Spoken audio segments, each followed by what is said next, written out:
ತಮಿಳುನಾಡಿಗೆ ನೀರು ಹರಿಸಿ ಅನ್ನುವಂಥ ಪ್ರಾಧಿಕಾರದ ಆದೇಶವನ್ನು ಖಂಡಿಸಿ ಆಗಸ್ಟ್ 13ನೇ ತಾರೀಕು ಕರ್ನಾಟಕ ಬಂದ್ಗೆ ಕರೆ ಕೊಡಲಾಗಿದೆ.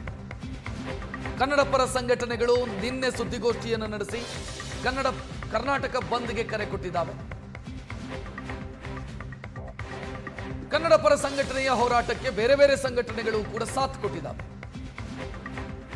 ಅಗತ್ಯ ಸೇವೆಗಳು, ಹಾಲು, ಔಷಧಿ, ಆಸ್ಪತ್ರೆ ಇವುಗಳನ್ನೆಲ್ಲ ಬಿಟ್ಟು ಉಳಿದ ಸೇವೆಗಳು ಸ್ತಬ್ಧವಾಗುತ್ತೆ.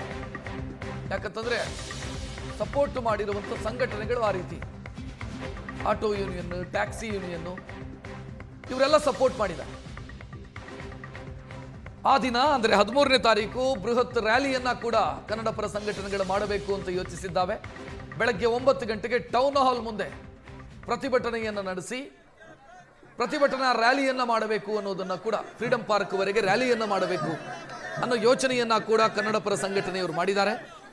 ಬೆಳಗ್ಗೆ 6ರಿಂದ ಸಂಜೆ 6 ಗಂಟೆಯವರೆಗೆ ಬಂದು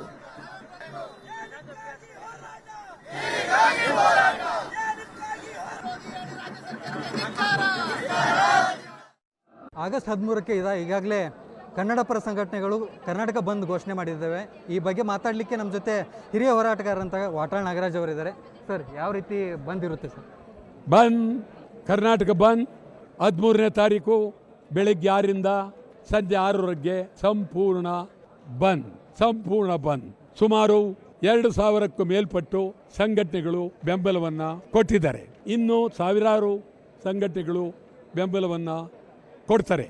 ಎಲ್ಲ ದೃಷ್ಟಿಯಿಂದ ನಾವು ಬಹಳ ತೀವ್ರವಾಗಿ ಉತ್ಸಾಹದಲ್ಲಿ ಇಡೀ ರಾಜ್ಯಾದ್ಯಂತ ಬಂದ್ಗೆ ನಾವು ತಯಾರಾಗಿದ್ದೀವಿ. ಬಂದನ್ನು ಮಾಡ್ತೀವಿ.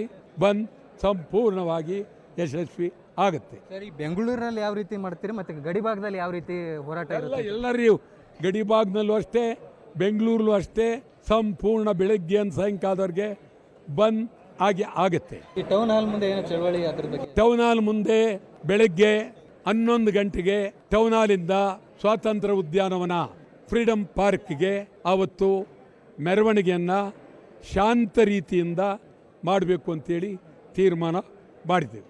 ಈಗ ಆಗಸ್ಟ್ 3ಕ್ಕೇನೋ ಏರ್ಪೋರ್ಟ್ ಮುತ್ತಿಗೆಗೆ ನಿರ್ಧಾರ ಮಾಡಿದ್ದೀರಿ ಅನ್ನುವಂಥದ್ದು? ಹೌದು, ವಿಜಯ್ ಬರ್ತಾರೆ ಆವತ್ತು ಆಗಸ್ಟ್ 3ನೇ ತಾರೀಕು. ಅದಕ್ಕೆ ನಾವು ಮುತ್ತಿಗೆಯನ್ನು ಹಾಕ್ತೀವಿ. ಎಷ್ಟು ಸಂಘಟನೆಗಳು ಬೆಂಬಲ ಕೊಟ್ಟಿದ್ದಾರೆ ಸರ್? ಈಗ ಸುಮಾರು 2,000ದ ಮೇಲೆ ಸಂಘಟನೆಗಳು ಬೆಂಬಲ ಕೊಟ್ಟಿದ್ದಾರೆ. ಇನ್ನೂ ಸಾವಿರಾರು ಸಂಘಟನೆಗಳು ಬೆಂಬಲವನ್ನು ಕೊಡ್ತಾರೆ. ಸರ್, CWRC ಮತ್ತು CWMA ಆ ವಾದ ಮಂಡನೆಯಲ್ಲಿ ಎಲ್ಲೋ ಕರ್ನಾಟಕದವರು ಸೋಲ್ತಾ ಇದ್ದಾರೆ ಅನ್ನುವಂಥ ಸರ್? ನಾನು ಅದನ್ನು ಗಮನಿಸಿಲ್ಲ. ಆ ರೀತಿ ಆದರೆ ಭಾಳ ಅನ್ಯಾಯ. ನಮ್ಮವರು ಆ ರೀತಿ ವಾದ ಮಂಡನೆಯಲ್ಲಿ ಇದಾಯಿತು ಅಂದರೆ ಖಂಡಿತ ಅನ್ಯಾಯ. ಇದಿಷ್ಟು ವಾಟಾಳ್ ನಾಗರಾಜ್ ಅವರು ಮಾತಾಗಿತ್ತು. ಕ್ಯಾಮರಾ ಪರ್ಸನ್ ಸತ್ಯ ಜೊತೆ ಪ್ರವೀಣ್ ಜಮಖಂಡಿ, ಏಷ್ಯಾನೆಟ್ ಸುವರ್ಣ ನ್ಯೂಸ್, ಬೆಂಗಳೂರು.